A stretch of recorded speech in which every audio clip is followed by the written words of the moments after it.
Sakaras, Kito, susirinkote į Panevėžio apskrities Gabrielės Karpiočaitės Vitės biblioteką. Sveikinu jūs visus atvykus į neeilinį, svarbų, įdomų renginį.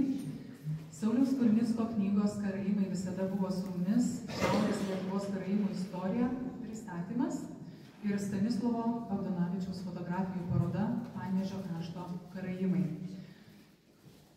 Porai žodžių, pasisveikinimo, labai kviečiu mūsų bibliotekos direktorę Gretą Kevelaitienę. Aš tikrai labai džiaugiuosi jūsų tokią didelę kompaniją matydama. Man nepaprastai smagu matyti šiltus veidus, pažįstamus veidus, jūsų bendruomenės veidus. Tai tikrai glosto širdį, o mano sveikinimai tai pasveikinimai. Pasveikinimai su knyga, pasveikinimai su paroda.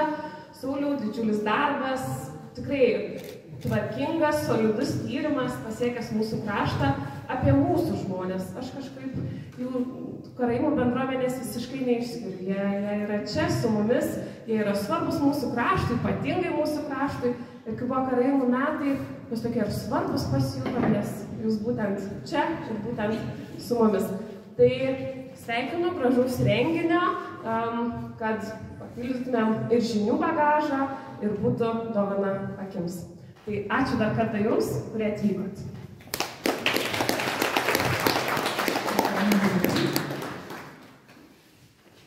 Daugelis iš jūsų tikrai pažįsta autorius, tiek parodos, tiek knygos. Trumpai, kurie ne viską žino, tai autorius Saulius užaugo Panevėžyje, vienoje iš vadinamųjų karaimų gatvių, Sodų gatvėje.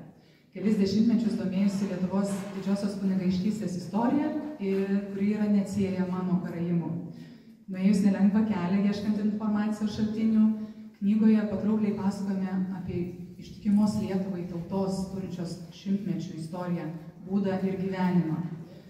Leidinys iliustruotas istorinėmis nuotraukomis, karaimų šeimų fotografijomis, darytomis daugiau nei prieš 100 metų garsių Panevėžio fotografų. Senasias istorinės nuotraukas restauravo ir dabartinius karaimų bendruomenės narius fotografavo Lietuvos fotomenininkų sąjungos narys Stanislovas Bogdanovičius. Todėl tikrai ne veltui, ne be reikalo, jie kartu atvyko bendram gražiam renginiui. Ir iš karto norėčiau paklausti Sauliau, kodėl, kaip susitikote, kaip nusprendėte padaryti tą vieną bendrą gražų kūrinį? Kai padarėm vieną fotografiją, kažkaip atsargiai paklausiau, gal išeiti ir daugiau kažką nuveikti. Na, kažkaip užsikabinom ant klubo ir pasileidome tuos nuotykius. O nuotykių buvo pačių įvairiausių, tokių linksmų nutikimų, bet apie tai, manau, kad Stanislovas pats papasakos.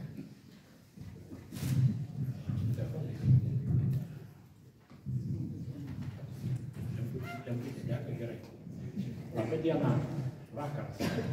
Čia toks yra Saulius Kurnickas, kuris parašė projektą knygai, kažkiek pinigėlių gavo, bet tie pinigėlių yra tik tiek, kad užteko jam spaustuvei ir popieriui, viršelį susirinko jisai iš savo bičiulių, draugų, o fotografijai neužteko pinigų. Tai taip įvyko, kiek įvyko, ėjau gelbėti. Už tai mane fotomenininkų sąjungą išvadino idioto, sakė, kad toks vienas yra Lietuvoje, bet aš pasakoju, kad taip knygos nebūtų buvęs. Tai čia tokia įžanga. Čia man Asta parašė klausimų daug. Labai gražiai visus naudoja atsakymas, filmas. Kitą klausimą atsakau jai. Man klausė klausimų prirašė ir čia yra fotografijos, yra archyvas, va čia yra, o mano tik tai eilinės fotografijos yra. Fotografijas, po kuriuom aš pasirašau, va čia yra grynas fotografijos, o visa kita yra archyvas. Archyvas yra toks, kad atvykęs mano sūnus iš Vilniaus, fotografijos studentas, 3 dienas žiūrėjo tas fotografijas ir negalėjo atvaikstasi stebėti, kad šalia mūsų yra karaimai, kurių mes nežinojome. Mes nežinojom tų veidų, čia prieš 180 metų fotografijos, kitos yra vyresnės. Tikrai yra tie veidai, kurių mes nežinojom. Ir čia aš Sauliui pasakojau, kad yra tokie 2 karaimai, atvykdavo iš Trakų, vienas Romualdas, kitas Aleksandras. atvykdavo į tokį renginį Panevėžio Pirčių partija. Jie tokia Panevėžį. Romualdas iš Panevėžio ištekėjo numeilės emigrantas Trakuose, o Aleksandras yra trakiškis ir jis dar yra poetas. Ir čia knygoje buvo parašyti yra, Aleksandras įžymus tuo, kad sukūrė Panevėžio Pirčių partijai himną. O ten sėdi pirtininkai gale, jie gali paliudyti, kad tikrai tos himnas yra. Ir jie yra tokie žmonės, kur 10 metų važiavo. Ir čia tikrai yra tokia, kaip mūsų draugystės dalis. Jie abu dabar palaidoti Trakuose. Ir čia, kai žiūri tas fotografijas, pavyzdžiui, šitą fotografiją, taip 22 metų, Mykolas Timfavičius leido knygą, va čia ta knyga, žurnalas, tai yra žurnalas, va čia, Anomat, pažanga yra, 22 metų ir kai žiūri, kaip jis pozuoja, kaip laiko rankose knygą, kaip iš tikrųjų tai yra žmogus. Šiandien to žurnalas būtų kaip Panevėžio koks senvagė būtų, tai čia ir to povyza yra, ir šitų laikų fotografija yra. Tai yra, tokia, grina fotografija. Ir, pavyzdžiui, kai čia žiūri tą fotografiją, kai žiūri tą povyzą tų žmonių, vyrų ūsus, moters suknelę, kai žiūri į išlaikyseną visą ir tu supranti, kad tai yra ne šiaip fotografija, ne šiaip žmonės yra. Ir paskui paaiškėja, kad čia garsaus ambasadoriaus seneliai. Ir va čia iš kur atėjo tas žmogus, ambasadorius, va čia tas yra dalykai, kai, pavyzdžiui, šitą fotografiją yra specialiai palikau, kad Panevėžy fotografuota Trakmano, ir čia yra fotografija kitai pusėje, žaliu rašalu parašyta, kad jie įleidžia įvežti Lietuvą. Fotografuota Panevėžy, Rusijoje, rusai leido atgal įvežti Lietuvą. Čia ta fotografija yra keliavo daug, matė daug vargo, plėmų, čia visi plėmai panaikinti. Čia aš dirbau, čia porą žiemų dariau. Ir čia yra, pavyzdžiui, tie dalykai, kai parodo fotografiją ir paskui išaiškėja, kad čia man yra pažįstami, amžinatelisi, va čia yra ir Dina, ir vadinamas Abramas, lietuviškai būtų Apkė, kuris yra legenda Panevėžy.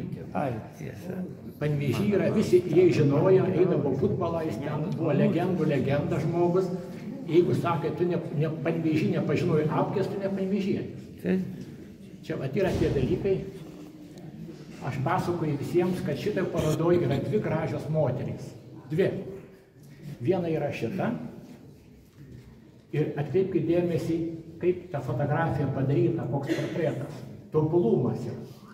Meistras yra žydas. Fotografija daugiausiai žydų fotografija. Yra tobula ir kepuraitė, ir gėlė, ir povyza, ir moteris pati. Tobuliau sunku surasti. Tai, ir mes žinom pavardę, vardą, Trakuos palaidota, jinai yra į tokia, yra fotografijos tokios. Šitą fotografiją įdomiausia tuo, kad atvažiavo iš Trakų šventikas. Ir va čia šventiko yra tas pavardė, va čia parašyta, aš nebekartosiu. Bet įdomiausia tuo, kad yra tobula simetrija. Tobuliau nebebūna. Vaikų išdėstymas, rankų išdėstymas, vaikai skrybelės. Kai žiūrėti tą fotografiją, gali žiūrėti valandas. Tai man kaip fotografui, kaip fotomenininkui, be galo įdomu. 2 laikų va čia stovėjo prie Kinesos vyrai, moterų čia nėra, kadangi čia vyrai meldėsi. Ir va čia fotografija yra tokia istorija, tai yra Panevėžio istorija. Čia yra, netoli va čia yra Birutės gatvėje, yra dabar priklauso Jonušai, ta dirbtuvė, čia yra ir dirbtuvė, ir dirbtuvė, va čia yra mechaninės dirbtuvės. Ir va čia taip remontavo, va čia karaimai turėjo savo dirbtuvės tokį. Žinoma, dirbo ir lietuviai, bet daugiausiai karaimai yra. Jie vaidino spektaklį, spektaklis yra toks keistas, uošvė į namus ramybės nebus, tas spektaklis. Tinka ir mūsų laikais, ne tik prieš 100 metų. Ir va čia yra tas perūkas yra, ir tokia yra fotografijos, kur, tikrai yra Panevėžio istorija, kaip Miltinio teatras. kai važiavom į Vilnių su Sauliu ir tą fotografiją aš rodžiau, mes sėdėm ten Naručio viešpatį pas karaimą ir jisai paima tą fotografiją, aš nuvažiavau kontrolinį, jis rodo, čia mano tėvas, čia mano mama, čia brolis, čia sesuo. Jie Anapilį palaidoti Naujamiesčio kapinės. Iki jo gimimo dar kokie 5 metai nuo tos fotografijos. Paskui atsisuka ir mus sako, o ką jūs padarėte? Aš galvoju, ką jums sakyti, kodėl jums taip gerai žiūrisi? Šitą fotografiją, žinoma, subraukyta, sulamdyta. Aš sakau, tvarkiau šią fotografiją, susistebęs. Ir mano fotografija, tai taip, sakau, jūsų fotografija. Ir tada jinai man žiūrisi kaip ir taip kokybiška yra. Bet ta fotografija tokia, kad pirmą kartą gyvenime Naujamiestį mačiau ant kapo parašyta mokytojas mokytoja. Aš paklausiau savo draugę, sakau, ar tai būna, sako, ne, nebent tik tai Naujamiestį pas karaimus, nes mokytojas pas karaimus yra antras žmogus po mamos. Čia yra garbė. Čia yra Zuzana ir Šelmigėlis. Tai paskutinė pora, kurios sutuokė Kinesoj. Ir čia jų vestuvės Kinesoj. Čia Kinesai yra. Ir čia atkreipiu dėmesį moteris su skarelėm, vyrai su kepurėm. Dėl to, kad taip reikia. Čia mes buvom kapinėse, Saulis negalėjo įti kapinės, nes neturėjo kepurės. Aš turėjau kepurę, ėjau kapinės. Čia tokie reikalavimai yra. Aš tikrai nežinojau, kad Panevėžy buvo tokias piešinys, ateljė. Ten stovėjo mašina, už mašinos stovėjo taburetės, ant jų reikėjo atsisėsti ir tai važiuotų. Dabar tai imtų juokas, bet tų laikų buvo mada. Tai mada ir čia yra tie dalykai, kai Panevėžys prieš 100 metų ateina į ateljė jauna moteris, graži jauna moteris, fotografo žydas ir jinai nutarė pozuoti cigaretę. Rūkstančią cigaretę. Aš suprantu, Panevėžys ne Paryžius ir ta fotografija tokia unikalu. Tai kada būtų Berlynas, Paryžius suprastų, bet Panevėžy, tai reiškia, koks buvo supratimas ir koks buvo lygis žmonių. Noras, kliento noras. Čia yra garsus poetas Šelmigėlis Lopato. Dėdė. Kaip? Dėdė man. Taip. Šitą žmogui dėdė, garsus poetas. Salėje. Ir čia tas yra dalykas, kai žmogus karo metu išvyksta į Peterburgą, iš Peterburgo į Krymą, baigia dvasinę mokyklą, grįžta į Panevėžį, Lietuvai reikia žmonių ir jisai eina mokintis miškininkystės ir jį nužudo vagis vagiantis mišką ir jis palieka keletą eilėraščių, tokių, kad šiandien jis yra tituluojamas 19 metų, žuvęs ir tituluojamas kaip garsiausias karaimų poetas. Ir čia yra jo laidotuvės. Aš čia paskambinau Sigitui, sakydamas, kad tavo namą aš matau. Jisai sako, negali būti, sakau, Sigitai, tavo namas fotografuoto nuo infekcinės ligoninės. Ir čia visas Panevėžys, ar ne kvartalas, išėjo laidoti šitą garsaus poeto. Ir tų fotografijų yra knygoje bent 3, ar ne? Tas 3. Ir čia viena iš tokių, kur Panevėžys yra matosi prieš 100 metų, kaip atrodė. Dabar nuo nužudymo jau praėjo 101 metai Panevėžy, ta fotografija 101 metai. Tai tokia Panevėžio istorija, kartais ir liūdna būna. O čia yra Naujamiesčio kapinės. Mes čia fotografavom kelis kartus ir vis nepavykdavo, nėra fotografijos. Ir vieną kartą čia ruduo, atėjo saulė gražiai, čia tokia fotografija, man tokia kaip vienas gražiausių. Aš prašiau, kad į knygą būtų spalvota, ko gero vienintelė jo knygos spalvota fotografija. Nes juoda balta, man buvo gaila žiūrėti tą fotografiją, juoda balta. Ir čia, kai matysit, yra tvora, už tvoros guli žydai. Jeigu suprantate, karaimą laidojasi kojomis į pietus, į Krymą, žydai laidojasi į rytus, į Jeruzalę. Va čia tie, man tiek pasisekė tokia fotografija, kartais pasiseka gyvenime. Saulis paprašė fotografuoti Onutės mamą, seniausią Karaime, ir sako, neįsileidžia, aš atrenku, kompiuteris mane atrenka, kad aš Onutę pažįstu. Tai įsiprašėm į svečius, mama čia pozavo ir čia yra tas dalykas, kai lieka kodas. Kodas yra dukros ranka. Ir paskui tas kodas persekioja kitas fotografijas, rankos, nes pradžia buvo čia. Ir ta Onutės mama, Nadežda ir Onutė, ir čia ta fotografija, kai Onutė išeina Anapilėn ir nespėjo knygos pamatyti, nes ta fotografija Nadežda išeina ir mes nespėjo knygos pamatyti ir mes su Saule nešam įrėmintą, nes vis tiek tai yra mano vienas gražiausių portretų. Čia aš padariau keletą portretų, tai knygoje prisipažinti. Vienas gražiausių yra šitas portretas. Paskui mes važiavom į Vilnių. Į Vilnių čia labai įdomus žmogus. Pravardė Jogitaičikas. Jis yra tuo žymus, kad 5 vidurinio besimokydamas pamatė hieroglifus, kinų ir išmoko kinų kalbą. Šiandien yra vienintelis kinų vertėjas Lietuvos valstybėje. Vienintelis toks vertėjas. Čia yra garsioji Joana. Joana įžymė tuo, kad Saulis sako, Stanislavai, pasiruošk tave išmis.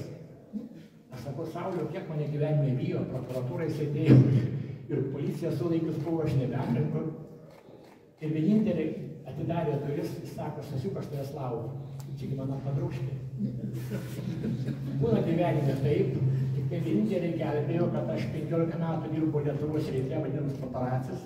Vienintelį kartą gelbėjau, jinai žinoma nepozavo, ne iš tų propozuotų, tai man teko gaudyti ją. 2,5 valandos aš padariau vieną nuotrauką. Čia taip man kartais pasisekė. Čia paskutinė fotografija, čia namelis yra istoriškai, čia jos senelių namelis statytas. Čia yra laiko raktą rankoje. Raktas tai su paslapčių. Čia, jeigu atvirai sakant, čia Saulius yra pusė knygos sėkmės. Šitos moters dėka, ne čia buvo enciklopedija. Va, dabar sustosiu, paskui tęsiu toliau, kad miškėt vandens. Tuo pačiu papasakot, dabar norėčiau, Sauliau, jūsų paklausti ir tuo pačiu paprašyti trumpai, kaip sekėsi rinkti medžiagą, kodėl būtent Panevėžio krašto, kaip viskas dėliojasi, kūrėsi, jūsų versija, kaip karaimai apskritai atsirado Lietuvoje. Tai prašau, pasidalinkite savo žiniomis ir įžvalgomis. Lietuvos istorija domėjausi nuo vaikystės. Labai domina būtent Lietuvos istorija iki Mindaugo. Aišku, visą tą didžiųjų kunigaikščių epochą. Ir taip atsitiko, kad augau aš viena iš vadinamų Karaimų gatvių, kaip trakai kūrė savo gatvę, kuri vadinasi Karaimu. Taip Panevėžyje buvo 2 tokios karaimiškos gatvės, tai Sodų ir Ramygalos. Na, manęs daug kur klausdavo tiek archyvuose, kur aš benuvažiuočiau, ar jūs turite kažką bendro su karaimais kraujo ryšiu. Turbūt, kad esu ankstesnė gimė, tai sulaukiau net ir Vilniaus knygų mugėje to klausimą. Neturiu aš kraujo ryšio, bet karaimai kažkaip man visą laiką buvo šalia. Tėtis gamykloje dirba irgi su 2 karaimais. Nuolat girdėdavau pasakojimus, kokie tie žmonės yra sąžiningi, kokie jie yra darbštus. Mokiausi Panevėžio 5-ojo vidurinėje mokykloje. Šioje mokykloje dirbo 2 karaimės moteris. Viena iš jų amžinatilsį Ona Navickaitė.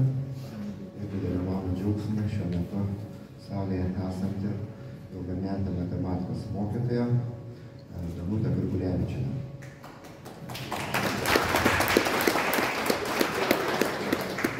Stanislavas minėjo, kad Joana padėjo tą knygą rašant ir gal ten pusė indėlio yra.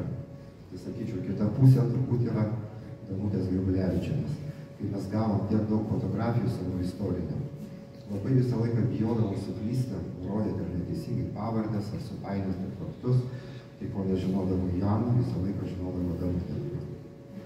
Daug laiko praleista, daug laiko pritrukdyta, bet esu labai dėkingas. Na ir studijuodamas studijų metais gilinau savo žinias, labai domina karaimų istorija. Aišku, mes žinojom mokykloje, kad didžiausia bendruomenė buvo Trakuose.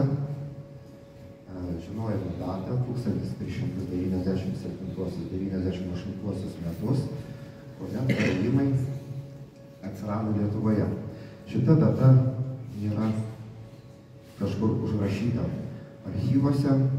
Čia yra legenda išpopuliarinta karaimo Romo Firkovičiaus ir priimta manyti, kad karaimai jau būtų metų Lietuvoje. Kaip jie atsirado Panevėžio krašte, šiaurės Lietuvoje, tai mane labai domino. Aišku, galbūt net ir pati pradžia to gilesnio domėjimas prasidėjo čia, šitoje bibliotekoje. Čia yra saugomas Rapolo Gribulevičiaus fondas, labai daug fotografijų. Tai dariausi fotografijų kopijas, domėjausi, paskui kitas etapas buvo, likau į Naujamiestį. Atvykęs į Naujamiestį, turbūt kažko klausiau, pas tą galima būtų apsilankyti. Pamiršau tikrai padėkoti šios bibliotekos darbuotojai Albinai Savaduviai. Jau Albina mane tikrai labai orientavo, supažindino su reikalingais žmonėmis ir vėliau turėjau atvykęs į Naujamiestį, galbūt ir Albina pasakė, pas ką reikia kreiptis. Na, tai kaip ir visi besidomintis karaimo istoriją ir atvykę į Naujamiestį, visiems būdavo parodomas namas, kur gyvena Joana. Atėjau pas Joaną ir nuo to laiko kažkoks labai artimas ryšys užsimezgė. Atrodo, žmonės buvom nepažįstami, bet tapom labai artimi kaip giminės. Bendravau su Joana gal daugiau negu 20 metų. Nuolatinį pokalbį telefonu, atvykdavau į svečius, užtrukdavo daug laiko pokalbį su Joana. Tie pokalbiai niekada neprailgdavo, jie būdavo tokie turiningi, mane daug pamokymų išsakydavo. Na ir bandžiau skaičiuoti, kiek laiko su Joana praleidau kalbėdamas telefonu per 20 metų. Suskaičiavau apytiksliai, kad prakalbėta keli šimtai valandų. Rekordinis pokalbis su Joana buvo, kažkada pasižiūrėjau, virš 3 valandų. Žinodavo, kada jį galima paskambinti, kada jį baigia pietauti, arba vakare po darbų ir vykdavo pokalbį.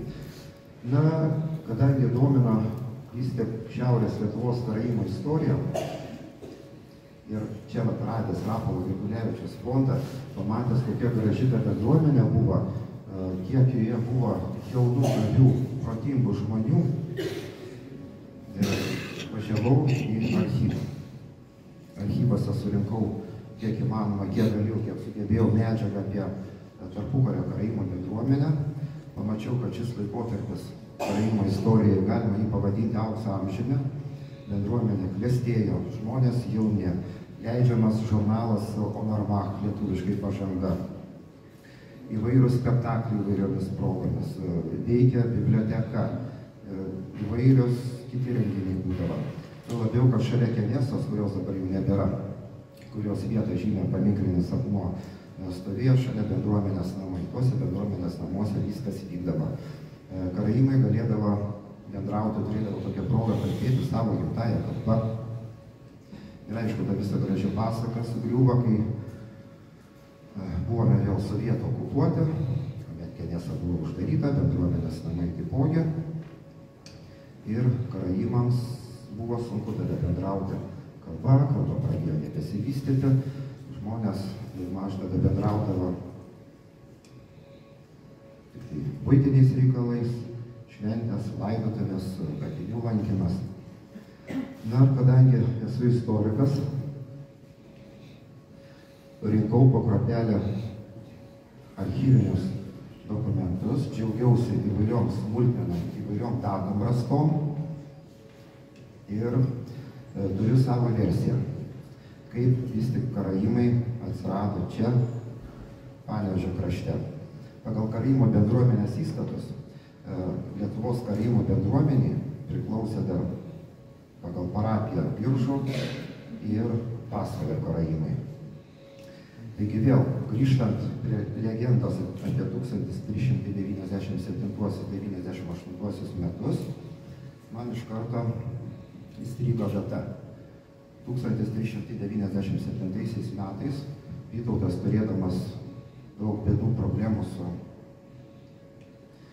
tėvo sostu, turėjo ir konfliktuodamas su pusbroliu Jogaila, turėjo ieškoti pagalbos sąjungininkų. Nors sąjungininkai tuo metu pasirodė Vytautui tinkamiausi kryžiuočiai. Kryžiuočiai už dyką, aišku, nieko nedarė. Jie pareikalavo, paklausė, kas už tai. Ir Vytautui teko pagal tą Salyno sutartį padovanoti Žemaitiją ir likusias Lietuvos didžiosios kunigaikštystės teritorijas iki pat Nevėžio upės.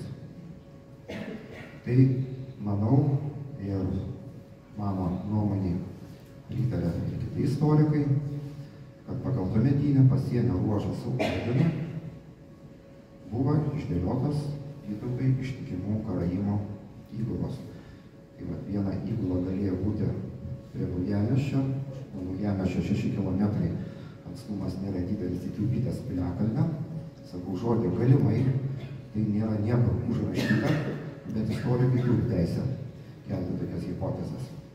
Na ir toliau pasienio ruožas Nevėžio upė tęsiasi į šiaurę, Biržai, prie Biržų Karaimiškio kaimas yra, taipogi ten yra senas Biržų karaimų kapinės. Ir man šita versija yra tokia labai įtikinama. Jeigu kalbėti apie datas svarbes Panevėžio krašto karaimų istorijai, tai žinoma ta legenda, Salyno sutartis, o daugiau labai daug baltų dėmių. Kad gyveno karaimai Naujamiestyje, na, yra archyviniai dokumentai rasti, kad jie turėjo savo maldos namus, kad bendruomenė buvo gana gausi. Man pavyko rasti kai kurios duomenis. Tai yra ankstyviausias rašytinis šaltinis, patvirtinantis, kad karaimai gyvena Naujamiestyje, yra iš 1676 metų. Kad Naujamiestis buvo karaimų miestas, pirmą kartą pamačiau Broniaus Kviklio sudarytoje enciklopedijoje Mūsų Lietuva. Ir jis, autorius, net teiginį tokį konkretų duoda, kad miestelis net pavadinimą turėjo Karaimų Naujamiestis vadinasi. Ir va šiame dokumente archyve rastame 1676 karaimas Aronas Lavrinovičius duoda priesaiką, kad jis teisingai surašė Naujamiestyje ir apylinkėse gyvenusius karaimus. Ir kaip jis teigia, yra vertimas, suskaičiavau 83 galvas su manim pačiu mokytoju, kaip vyriškos, kaip baltos lyties, išskyrus tuos vaikus, kurie neturi 10 metų. Tai vadinasi, suskaičiuoti buvo 83 turbūt vyrai. Nežinau, ar čia buvo skaičiuotas moteris, į tą klausimą aš negaliu atsakyti. Toliau labai vertingas faktas 1765 metai. Čia buvo atliktas surašymas Naujamiesčio, Panevėžio, Saločio ir Pasvalio apylinkių ir Upytės pavieto karčiamose gyvenančių ir pagalvės mokestį mokančių karaimų šeimos buvo surašytas. Tai nurodoma, kad Naujamiestyje tuo metu jau buvo 19 namų, kuriuose gyveno 81 žmogus, dar 11 karaimų gyveno Špitolėje prieglaudoje. Tai šis šaltinis 1765 metai mynė ir 3 karaimų namus Panevėžio mieste, kur pagal to metų surašymo duomenis gyvena 23 karaimai jau tuo metu. Na ir dar buvo nurodoma, kad Naujamiesčio apylinkių karčiamose gyvena 23 karaimai. Atrodo, skaičiai tikrai nėra tokie dideli, bet žinant, kad karaimų Lietuvoje niekada nebuvo daug. Pagal tą legendą Vytautas atsiveža apie 380 karaimų šeimų. Tai maždaug galima įsivaizduoti, paskaičiuoti, kiek tose šeimose tada galėdavo būti vaikų, nes 380 galbūt padauginti 6 ir gautųsi gal panašus skaičius. Ar šitas atvežimas karaimų pakvietimas buvo vienkartinis, ar jie paskui atvyko, to irgi dabar negalima pasakyti, bet tikėtina, kad karaimai dar vėliau atvykdavo.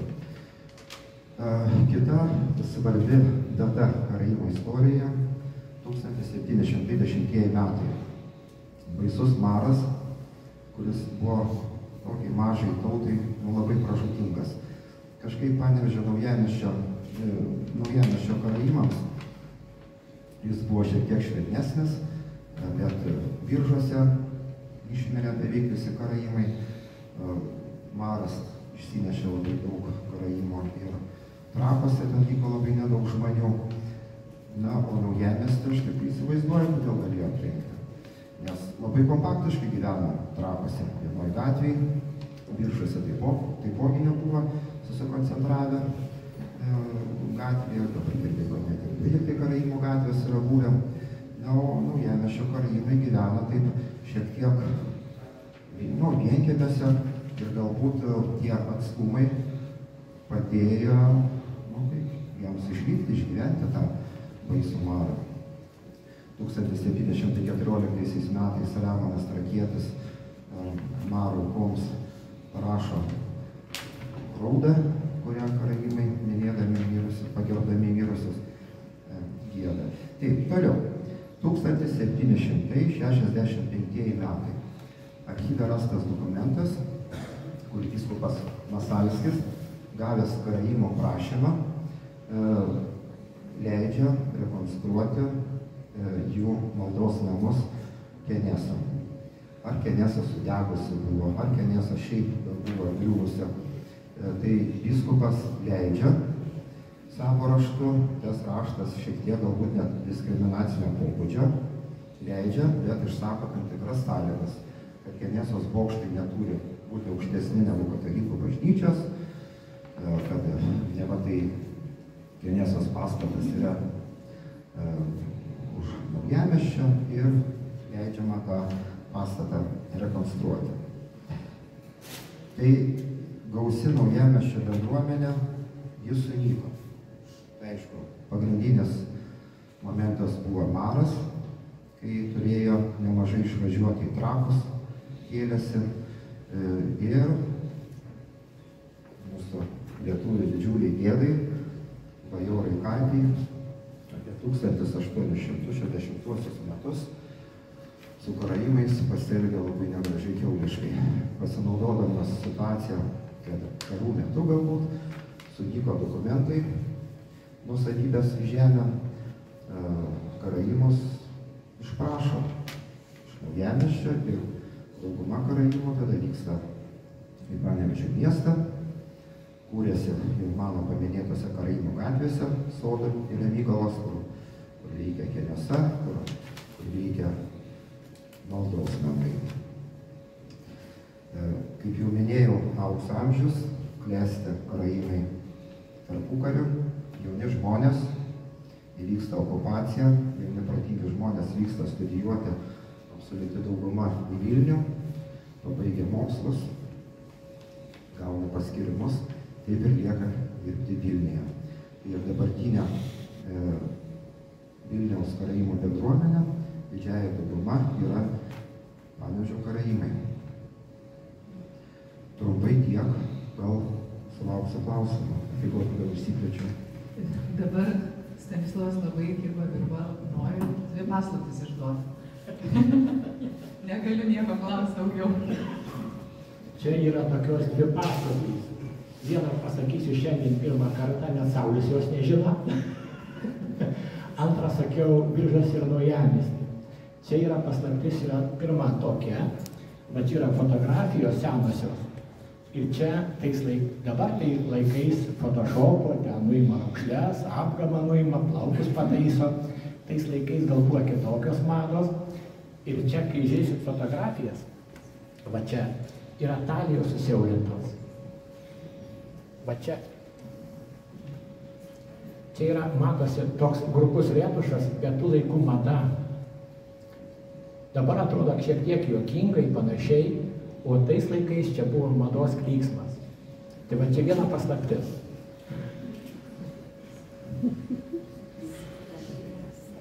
Čia yra Naručio viešbučio savininkas ir čia yra jūsų žmona. Ir čia, kai išeina prie tavęs pozuoti dama su Statkevičiaus suknele ir ant didelių špilkų, tada supranti, kad reikia fotografija turi būti kitokia. Kadangi teko fotografuoti stiliaus žurnalui, iš Panevėžio tokios aukštuomenės gyvenimo vadinamo, ir tokią fotografiją ir dariau.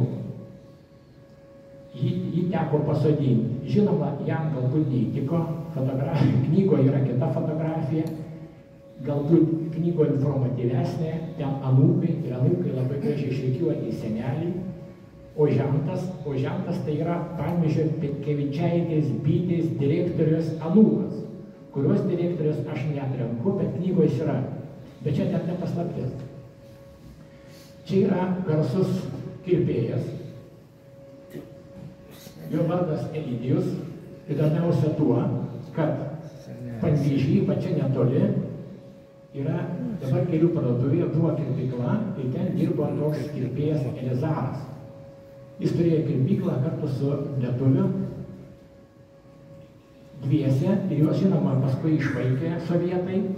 Įdomiausia tai, kad šitas anūkas susiranda senelio instrumentus, meta pelningą darbą banke, užupį įsteigė kirpyklą senelio vardu, Elizaro Artelė. Ir mes atvykom jo fotografuoti. Jis įvertino mano situaciją ir sako, aš jūs kirpsiu. Supratau, kad fotografijos nebus. Teko sutikti su jo sąlygom, buvo apkirptas. Po to jisai atkentėjo, žinoma, ir aš padariau tokį charakteringiausią kirpėjo portretą. Čia gyvenimas. Kažkur visas. Tą portretą įteikiau aš į knygų mugėje, viešai, prie karaimų, sukėliau pavydą sceną kažkam. Nu tiek turi būti. Tokia. O čia yra antra gražiausia moteris, kurią sakiau, viena čia, kita čia, jos vardas Anna. Jinai turi du nuostabius sūnus, labai fainą vyrą. Ir aš kaip įvardinau, kad jin pati gražiausia, jinai man susirado, sako, Stanislavai, te pasakei, žinoma pasakiau, žmonai pasakiau, pati gražiausia iš karaimų. Va, tokia. Dabar yra, va čia artėjom prie antrosios paslapties. Kai nuvažiavau į tuos namus, įsidavė tai, kad ten yra kabo labai reta fotografija. Mano kolegos Algimanto Kunčiaus fotografija, Algimantas Kunčius bet kam nedovanoja tų fotografijų. Čia jis yra su mama Leonida, su sūnum Audrius Navickas. Paaiškėjo, kad šita moteris yra mokslininkė, kokia įmanoma ten biologijos mokslų daktarė. Sūnus yra profesorius. Įdomiausia, kad jo žmona yra lietuvė, vaikai irgi karaimai, nes lietuvės nieko nėra, o jo žmona yra Eugenijos Šulgaitės anūkė. Ir va čia išlenda istorija tuo, kad Vaclavas Blėdis, toks aktorius yra, po mirties 15 metų Blėdienė man patikėjo savo archyvą. Ir tam archyve buvo fotografijų, su kuriuom ėjau aiškintis, kas tai yra. Ir Stasys Petronaitis su Stanevičiūtė išaiškino, kad tai yra tarp aktorių sėdi karaimas, mirtinio dešinioji ranka, mirtinio sėkmės garantas, tai yra apšvietėjas karaimas. Aš klausiu, sakau, koks jo vardas, Bagnavičiaus, koks gali vardas būti, Karaimas. Ir aš pasakiau tą istoriją Sauliui, žinoma, ta fotografija yra knygoje, Saulis surado ir vaikus, ir anūkus, vardas yra Simas jo, to Karaimo, ir jis pozuoja su aktoriais, kad nesumaišyčiau dabar.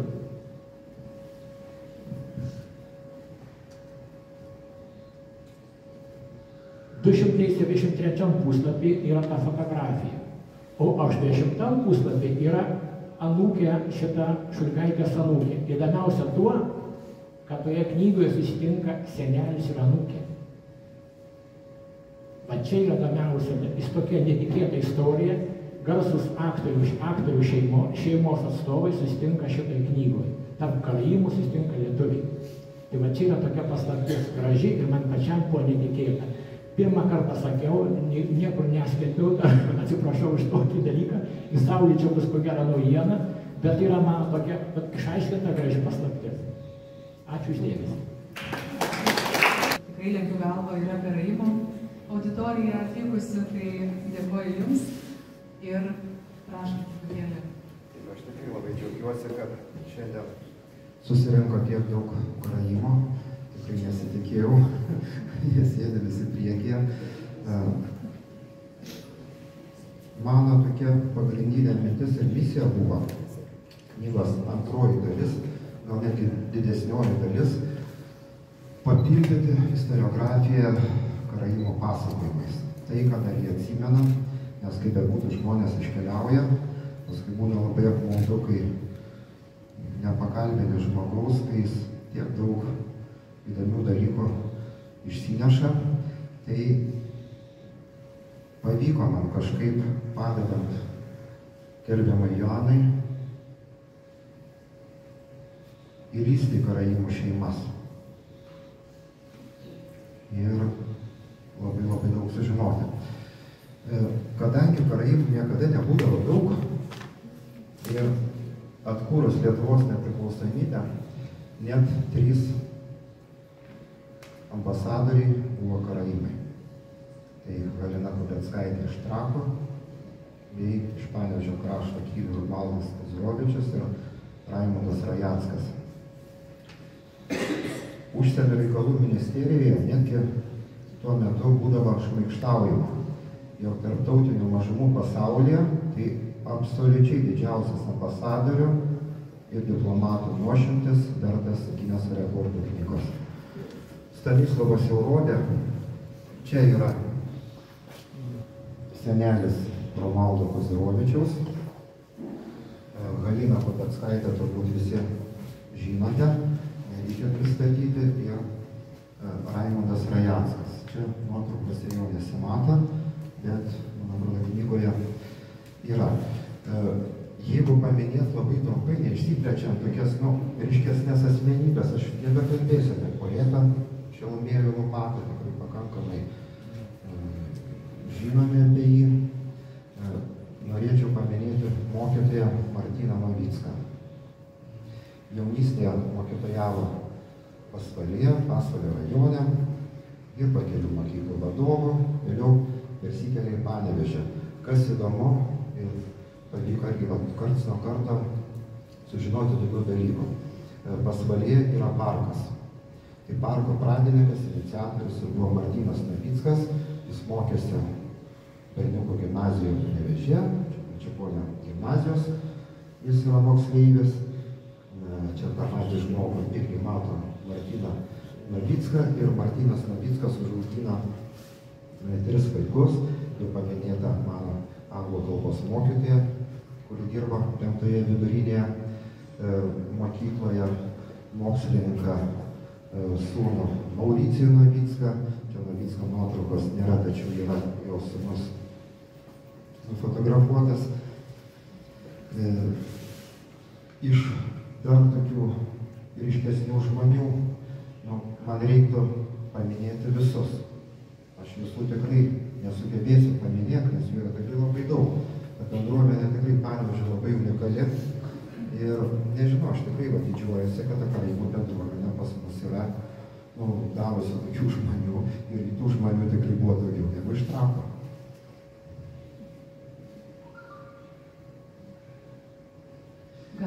galėčiau paprašyti iš karaimų papasakoti, tikrai man labai užkliuvo charizmatiška asmenybė Abrahamas Tinpavičius, kuris be kovos tapo bokso čempionu.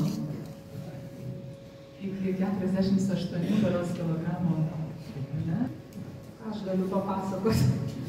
Aišku, jo tie nuotykiai būdavo jo nuotykiai, nelabai jisai parėjęs į namus girdavosi tai savo nuotykiais.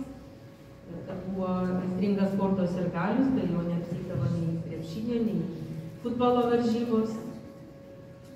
O su tuo čempionu tai ten tapo atsitiktinai, sako, reikia dalyvauti varžybose, sako, aš nesitreniravęs, sako, tau ir nereikia treniruotis, nes tavo svorio nelabai bus varžovo, tau reikia svarbu, kad tu tai prisistatytum. Nu ir taip ir gavosi, varžovo nesirado ir jį paskelbė čempionu.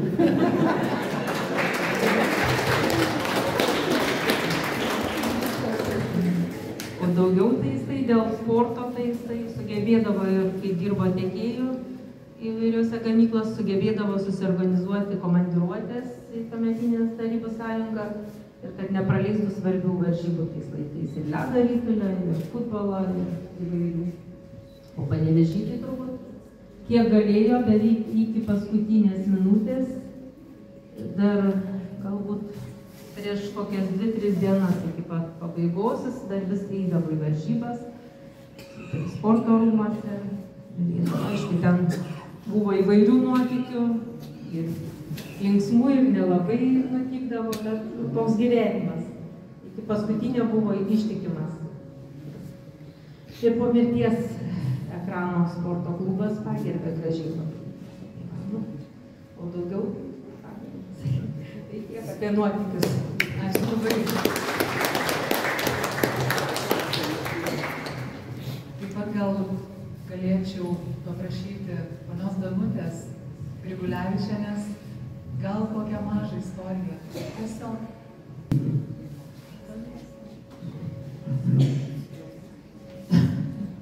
Nu, aš užaugau, tai, kaip sako, sode. Viename gale buvo mano močiutė, dėdė ir pusbroliai pusseserė, kitame gale gyvenau aš. Tai mano pusbroliai pusseserės praktiškai buvo tai broliai seserės. Ir kadangi jie liko našlaičiai, tai jaunėlis liko 9 metų, jis už mane 9 metais ir vyresnis yra. Tai dažniausiai ateidavo pas mus, mama pasakodavo mum abiem pasakas. Nu, apie jį galiu pasakyti, kad jis visada mane šefavo. Jeigu kad nors man reikėdavo, jeigu aš nemokėdavau, ko nors tai reikdavo, Rapaliukas man paaiškins. Ir Rapaliukas man paaiškindavo. Jisai irgi neeilinį liko. Jisai baigė geologiją, raudonų diplomų, visą gyvenimą pradirbo geologijos valdyboje, apdovanojimų daug turėjo, nusipelnęs geologas buvo, tikrai vertas paminėjimo žmogus. Ačiū labai.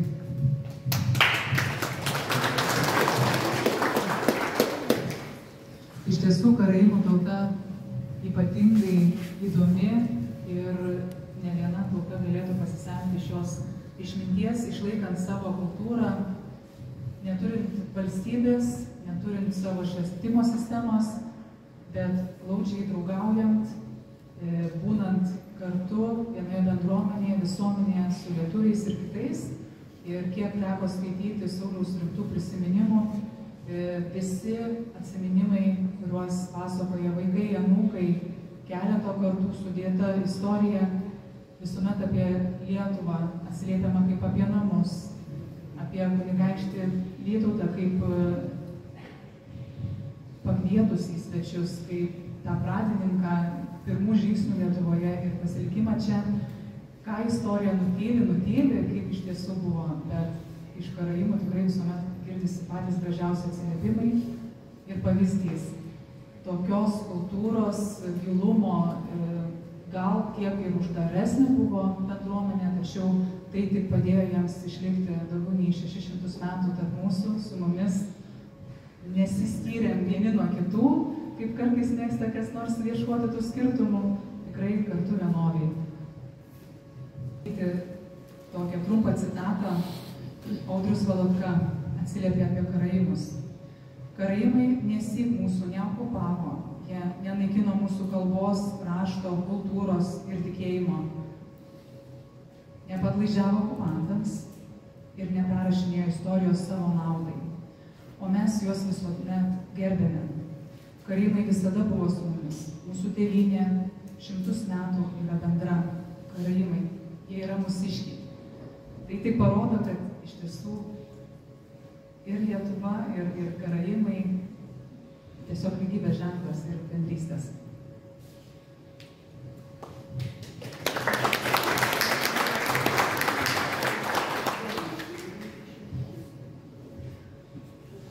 Ir po renginio autoriai tikrai galės pasirašyti autografus ir dabar labai kvieščiau, ar turite klausimų, galbūt prisiminimų, kaiminystėje gyvenate, pažinojote, mokėtės, jūs mokė karaimai. Tai tikrai labai kvieščiau klausimai. Esu užklydęs, nesu panevėžietis, nesu iš Naujamiesčio, nesu iš Darbo, esu tolimo krašto, bet tai buvo, kad panevėžiai gana ilgai teko dirbti. Ir dabar, kai būnu galbūt kitose miestuose, susitinku žmonių, dabar minėjau akademiką Rajecką, kuris prieš daugelį metų man pasakė, tai kodėl turėdami tokią didelę bendruomenę čia šitame mieste, o mes važiuojame iš Vilniaus, į Trakus Kibinų kraštą. Jinai sako, ar yra Kibinų, būstas panevėžys Kibinų, aš galvoju, parvažiavęs kažkokios Slavos, prekybos, nėra tos Kibinytės, Ir mintis yra tokia, o tik kodėl negalėtų būti šitame mieste, ne būtent tik tai fotografija, ne tik fotografija, kurie ne tik įdomus čia fotografijos meistrai. Jeigu mes turim čia visokiausių picerijų, picų, nežinau, ko dar galima, tai kodėl šitame mieste, gražiame mieste negalėtų būti prisiminimui ir tokia kibininė, šitie žmonių. Ir tada prieš kokių 15 metų, kada aš tą mintį čia vietiniams tiems gyvenantiems persakiau, perdaviau, toks truputį susilenkęs, aš negerai pažįstu, vaikščiodavau šią Respublikų gatvę žmogus, ir žinomas visiems šį pavardę minėjote, ne? Tai sako, būtų gerai, bet savivaldybė nepritarė tada.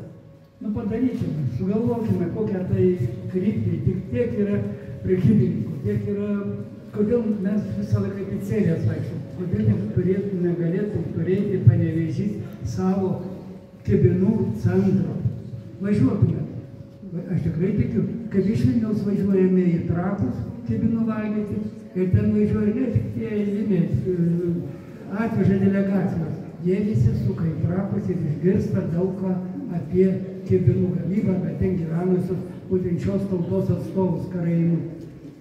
Gal yra verslo, gal galima organizuoti, mes turėtume tokį gerą, dar vieną prisiminimą su tai žmonėmis. Ir juk viskas, tai yra didžiausia bendruomenė, kuri buvo Lietuvoje, išskyrus būtent Trakus. Aš siūlyčiau, o jeigu čia yra daug žmonių, daug jaunų žmonių, man jau mėgti reikia, o daryti, galbūt ir pavyktų tai įkurti šiame gražiame Lietuvos mieste. Ačiū. Verslo idėja kaip ant delno, biblioteka taipogi turi patalpas, kaip tik nuomojame, tai prašom.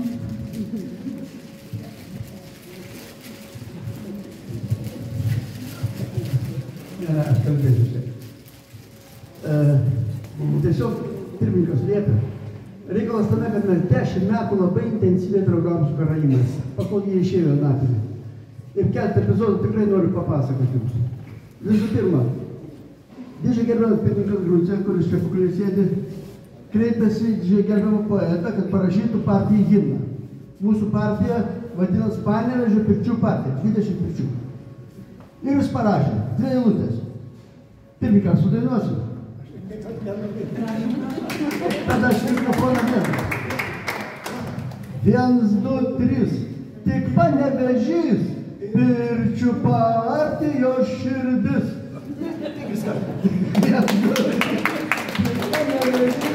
Pirčių partijos širdis. Bet ne tai svarbiausia. O kaip dabar gimė tą draugystę? Atsimenu, buvo meras Vitalijus. Toks toruliukas, linksmas, groja akordeonu, dainuoja bažnytiniam chore. Dabar einam per užgavėnes, mes pirkės, ačiū. Žiūrim ekskursiją Karaimų. Atvažiavę iš Trakų, ten Trepsi prie to Aleksandro paminklo. Ir kadangi aš pažinojau Timfavičių, pasisveikinom, sakom, ką iš čia dar? Sako, pas mus Trakuose laikraščiai rašo, kad Panevėžyje meras kyšių neima. Sako, nu negali būti, atvažiavom pažiūrėti. Mes juokėmės, ir kaip tik tas meras ateina, patenkintas visas širlutėm apklijuotas. Sakau, tai gyvas meras, sakau, tu jo paklausk. Prietus Timfavičius, sako. Meras sako, ką rašo laikraščiai, kad iš kyšių neima, ką merikal, sako, kodėl? Sako, tai kad man nieks neduoda. Tas Karaimų susiemu širdės, sako, Laimutis sako, bus bėdos. Sako, negali būti gamtoj, kad meras neimtų kyšių, grotų akordeonu ir dainuotų bažnytiniam chore. Nu, sako, pasitaiko, Panevėžy visko pasitaiko. Ir sako, man reikia greitai gaivių gerimų, o aš kaip tik gyvenu čia netoli, nu padėti. Ir pas mane cakit visi Karaimai, visi pirtininkai užlipo, pas mane bufetėlis buvo nenusausintas. Sausinam bufetėlį ir pradeda ta Karaimai pasakot savo tautos istoriją. Kaip žuvo Lopata, kaip Karpis atėmė dvarus, kaip... Ir mes verkiam visi jau, suprantat? Paskui kažkaip pakilo patriotinis tas. Išlėgė balkonas, sugėdojom, tautinės giesmės, kiek būkim. Grįžtu, iš tikrųjų taip sugraudino mus. Ir aš tada jam, sakau, tai mes kažkaip tai norim, pasakyk, kad mes jūs labai gerbiam. Sakau, pavyzdžiui, mes ambasadorius negalim išsirinkti. Reikia Karaimą tada staigiai. Suprantat, čia mes mušamės. Tai ir įsivaizduokit, ko pasibaigėm. Jis sako, tai būkim ginklo brolius. Ginklo brolius. Gerai, aš turėjau senelio kardo rankeną. Ir buvo atrestauravęs tikrą kardą. Aš jam įteikiau tą kardą, jis man įteikė tą ietį jo. Bet praleido patį svarbiausią. Kada mes tą merą ten šaudinam, jis sako, oi, Karaimas. Sako, taip, sako, čia mano namai, 3 langai, visa kita. Ir sako, iš saulėto Krymo rankoje pajėtė atjojo Karaimai Vytautui padėti. Ir taip 20 stulpelių. Taip po to ir mes nebeatlaikėm, reikėjo žodžiu prie gaivių gerimų, suprantat. Mes taip priėmėm didžiuoti savo merui. Ar jūs galite įsivaizduoti, meras gyvas mokėtų 20 stulpelių poemą. Nebūna gamtoj, tikrai. Dabar jie pinigus skaičiuot moka. Nu gerai, grįžtam toliau. Nu ir ką, jie grįžo į Trakus ir pasakė tam poetui, kad mūsų meras moka jo poemą mintinai, Zajančkauskui. Ir kitą ten dieną už 2 dienų atvažiuoja Zajančkauskas, plevasuojantis vyras, 120 kg. Ir tiesiai į meriją, o ir abu tokie dručkiai susitinka, jie taip energingai, taip susidraugavo, žodžiu, laksto visą meriją su kalputėm, visą kitą čia. Ir nutarė daryti Karaimų poezijos renginį čia. Ir padarė. Mūsų draugai turėtų autobusų parką, nuvažiavom, suvežėm visus Karaimus, kiek tik radom. Ir į Naujamiestį, taip, didžiulį, čia eilėraščių skaitėm, o paskui mes jos vėl surinkom į autobusų, nuvežėm į Abukotvinės pirtį, numaudėm visus. Suprantam, jie prisivežė kaip vyno, mes šaltyvašį, turėjom, bulvom, o jie kaip vyną, kaip bajoras. Ir po to 10 metų mes draugavom, galite įsivaizduoti, mes tik kūrėm pirtį, kad prisistatėm. Ir nesibaigė to, žinokit, jie turėjo irgi savo pirtis, Lentvarėje pas Eugenijų, kas Karaimai žinot, ir Pašalčius ant Baltarusijos sienos. Ir viskas baigėsi tragedija, žinokit, mes iki važiuodami į Panevėžį, ne į tą pusę nuvažiavom, įsiveržėm į Baltarusiją, nenorėjo įsileisti mūsų ten. Žinot, Baltarusija, sienos saugo su automatas, o ką mes, pėstės, įsiveržėm, ir paskui vienas iš mūsų sako, klausyk, čia galbūt ne Lietuva. Teko sprukti iš Baltarusijos, mes čia miškai sugrįžom. Tai va, ir taip kiekvieną kartą, jie skaitė poeziją, čia taip įdomu būdavo, kad atvažiuoja tie Karaimai, pas mus šventės būdavo didelės iššokas, taip, vantų rišimo šventės būdavo kasmet. Žodžiu, patys šilčiausi prisiminimai, ir va, ir Onutė per priekį sėda, mes ją maudėm pagavę vieną. Aženota, nesvarbu, sako. Tai va, tokie šilti prisiminimai. Ačiū. Ačiū labai. Norėčiau patikslinti, kad poezijos vakaras kaip tik vyko bibliotekoje. Panevėžio apskrities Gabrielės Petkevičaitės biblioteka. Tai viskas čia apeina ratu ir grįžta. Šitą poetę skaitė. Tikrai gražus atsiminimai. Kokių dar klausimų jūs turite? Aš noriu pasakyti teigiamą žodį karaimams. Jie labai garsėjo agurkų gavybą. Su agurkais aprašyta literatūroje, kad dideli plotai agurkai jų būdavo nekartus. Jie turėdavo paslaptį, kaip tą sėklą padaryti, kad išaugtų nekartus agurkai. Paskui aš kaip bitininkas mėgėjas irgi atsekiau profesorius Kriščiūno knygoje, rašė apie karaimus, kad jie augina agurkus ir bičių turi. Ir tos bitės apdurkina agurkus. Ir vienintelė gauna agurkų medaus. Ir prekyba vykdavo į Vilnių pagrindę viską veždavo. Va, trumpai turiu pasakyti, kokie jie išradingi, darbštūs ir pakėlė mūsų visą tautą agurkais gerai. Ačiū. Ačiū. Sauliau, aš nesumeluosiu, kad karaimai kaip tik ir atvežė agurkus į Lietuvą.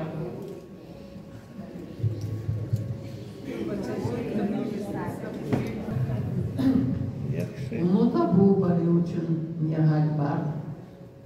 И посмотреть мной и балан, барыба, с ними. И весь вид баланс на антуне.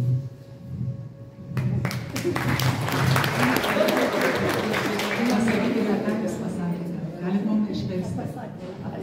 Aš labai laiminga, kad esu čia kartu su jumis ir tikiu, kad būsime ir ateiti kartu.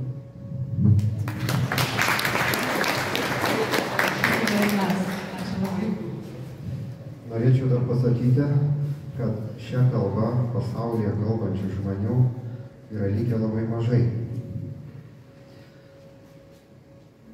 Iki iškeliaujant Janai į amžinybę, buvo skaičiuojama, manoma, kad šią kalbą kalba apie 30 žmonių. Liko 29, ar Lietuvoje tik taip. Bet kad pasaulyje jų labai mažai yra likę karaimų. Ar svetur gyvenantis gali kalbėti dar kalbą?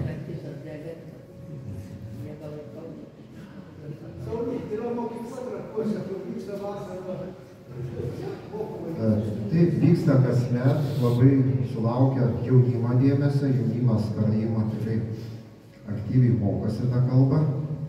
Ir aš toks, nežinau, taip optimistiškai žiūriu į tai. Ir man labai nepatinka pagrūdėnimai, kad va, tauta maža, nyksta. Aišku, mažėja, bet yra išrašėjimas, kiek su Stanislovo matėm Eligijaus Rajacko vaikai, paskui kitų karaimų vaikai, kad iš mišrios šeimos, tačiau karaimų genas yra labai stiprus. Ir vaikai tamsaus gimę, sakau, tas karaimiškas genas pramuša vis tiek yra. Ir karaimai tikrai išliks, išliko keli šimtus metų, išliks ir toliau.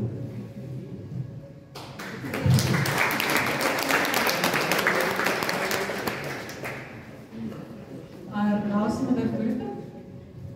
Ne.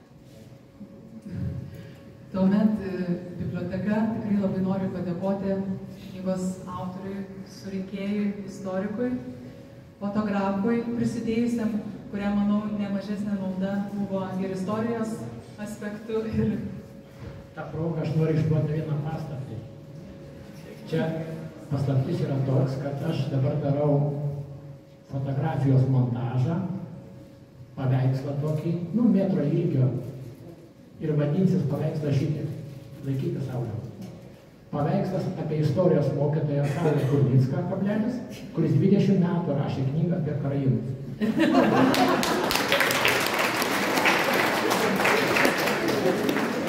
Aš daugiau nei pridėsiu, neįpirksiu, bet biblioteka...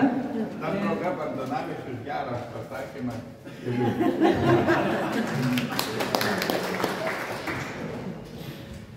Biblioteka nori jums įteikti kaip istorikui. Jūs, ponas fotografė, taip pat tapote istoriku, nes tikrai išsamiai pasakojate su susižavėjimu apie karaimų istoriją, karaimų gyvenimą su mumis.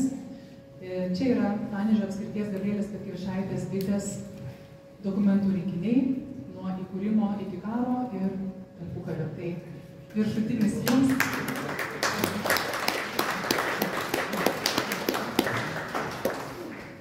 Ačiū labai.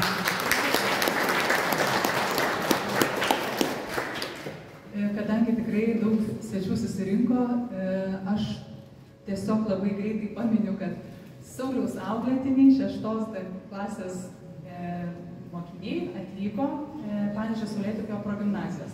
Tai jie sveikina, dėkoja ir palaiko savo auklėtinius. Tai jums tikrai pamirštama ir mūsų svečių.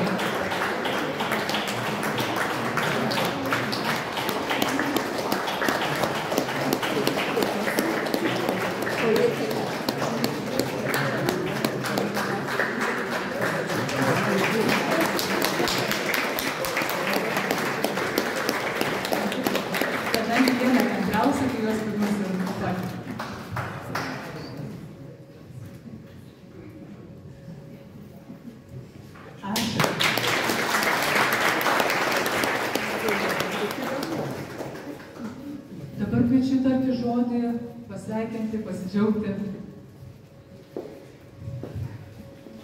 Manau, nuo visos mūsų mažumos tariam nuoširdų ačiū, čia net nežinau, čia ačiū, gal per mažą, už tokį didžiulį darbą atliktą. Be šito ir mus truputį paskatino kažkaip daugiau domėtis tą visą istoriją, nes gyvenom beveik šią dieną. Tai norėčiau bent simboliškai įteiktas gėlytės už atliktą triūsą, už bemiegės naktis, už keliones, už tai, kad tapo mūsų šeimų nariais beveik. Ir tikimės ateityje, kad bus gal dar ne vienas toks darbas.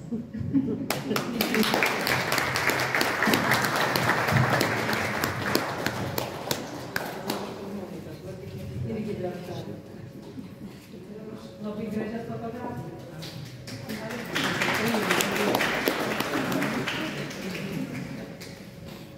Ačiū labai.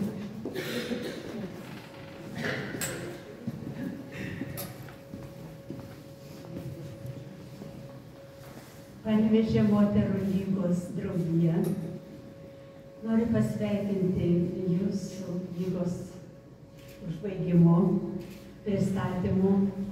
Nuoširdžiai dėkojame jums kaip istorikui už istoriją, dėkojame už jūsų ekskursijas, kurioje taip pat dalyvavome mes, ir tiesiog už šį gražų susitikimą.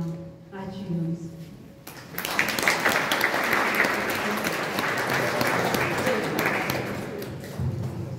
Norėčiau nuo Liekupio bendruomenės padėkoti Stanislovui ir įteikti nuotrauką, kai net 2008 metais jo barzda tikrai buvo trumpesnė.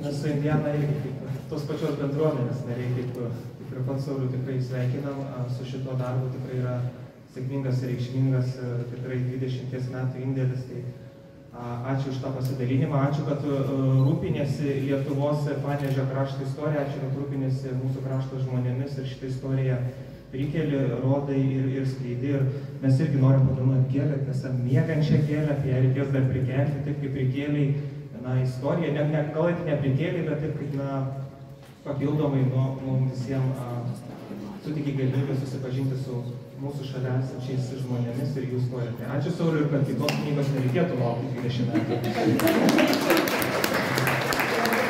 Noriu pasakyti, kad Saulius labai paslaptingai rašė tą knygą, niekada nesidalino, nors mes sustinkam dažnai. Ir jeigu tu būtum pasidalinęs, aš būčiau pakviesiu savo tėvelio archyvą, mano tėčio kursiokas hidromelioracijos technikume visą laiką vadindavo karaimu. Tai va. Ir mano mamytė simpatija dar jisai buvo. Tai va, mano tėvų, žinot, nebėra, bet aš nuotraukas tikrai rasiu. Gal pravers kitam kartai. Tai labai labai džiaugiamės, didžiuojamės.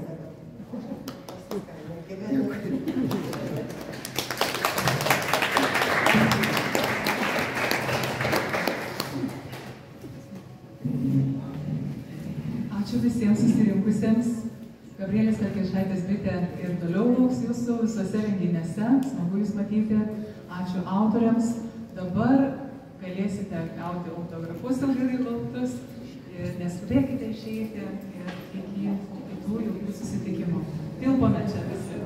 Ačiū.